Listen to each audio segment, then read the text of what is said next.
This year, some of our state's most vulnerable residents put on a master class in getting noticed and driving positive change.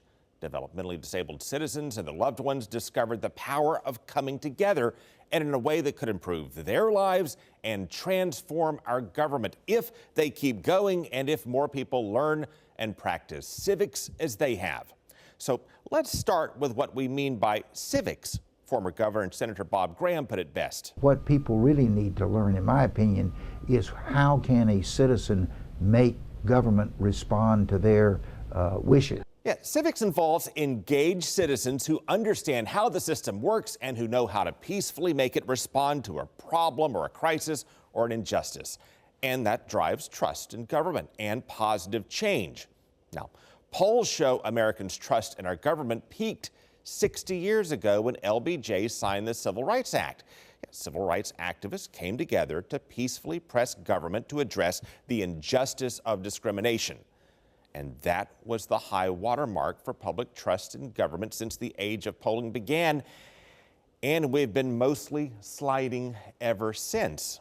And while the Vietnam War and Watergate certainly had a lot to do with the initial fall off, the slide in trust also correlates to a breakdown in civics education, or the period in which a lot of schools just stopped teaching civics, and the period in which more people disengaged and checked out, and then gridlock set in. There is, unfortunately, a core of people in politics who think it's not to their advantage to have the public very well informed. But that can be overcome, and some long struggling families have figured that out and shown all of us how to do it. Thank you very much, JJ.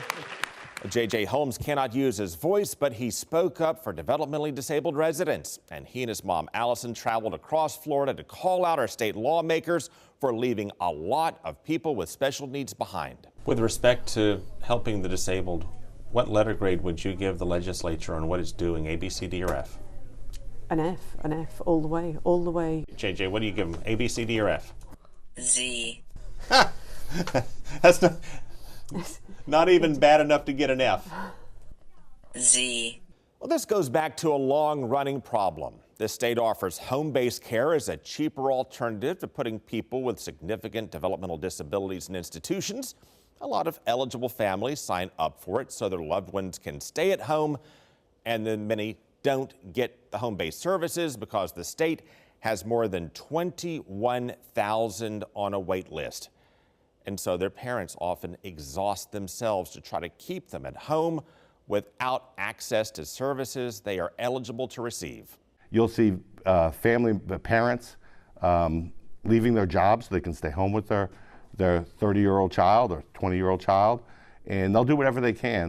And the average wait time is more than 8.5 years. And nearly 40% like JJ have been waiting for more than 10 years. How long have you been on this waiting list? 17 years and 2 days. Our lawmakers have not committed enough money to providing service to thousands of disabled people, even as the state received much more tax money than state lawmakers had projected. We have nearly $3 billion more revenues than projected expenses this year. Governor after governor, year after year. We're in great financial shape. We have surpluses. We have the ability to do what we need to do. They gave $500 million to toll road drivers, and it would have transformed my life and the lives of nearly 23,000 other people just like me. Well, JJ got lawmakers' attention with statements like that, which means that he took the time to learn where they're spending our money, figured out who is making the decisions here, and then took a lot of cumbersome trips to meet them and make his case. It's not like we're asking for a mansion. We're just asking for people to be able to live comfortably in their homes. I don't think it's too much to ask. And he's not alone. Others like Stephanie Norton got involved. Her autistic son finally got off the wait list, but it took an awful crisis. My son Logan had an accident at his private school. Logan fell out of his second-story window. What were the nature of his injuries? How serious was it? Broke his skull in 5 places. He broke his back in 5 places. His arms were sticking outside of his skin. And now that he's recovered and finally receiving home-based care, he's making a lot of progress. because we had the supports in place this year, so much has changed. And I want to see Florida value that. And that's how they convinced lawmakers to commit another $38.8 million to home-based services this year. And with the help of the Norton family, with the help of JJ and Allison, the Holmes family, this is an opportunity for us. And thank you, Madam President, for the Herculean lift. Now, $38.8 million is just a start. It would take more than $1 billion to clear the wait list. But $38.8 million is a very encouraging start and a case study in how learning and practicing civics can deliver results. It is totally about time we really make sure we're taking care of our most vulnerable. As it turns out, in a term-limited part-time legislature that has a good deal of turnover, some lawmakers say they did not understand the situation, and others may have just needed a nudge. This is not me who put this bill on the agenda. It was JJ.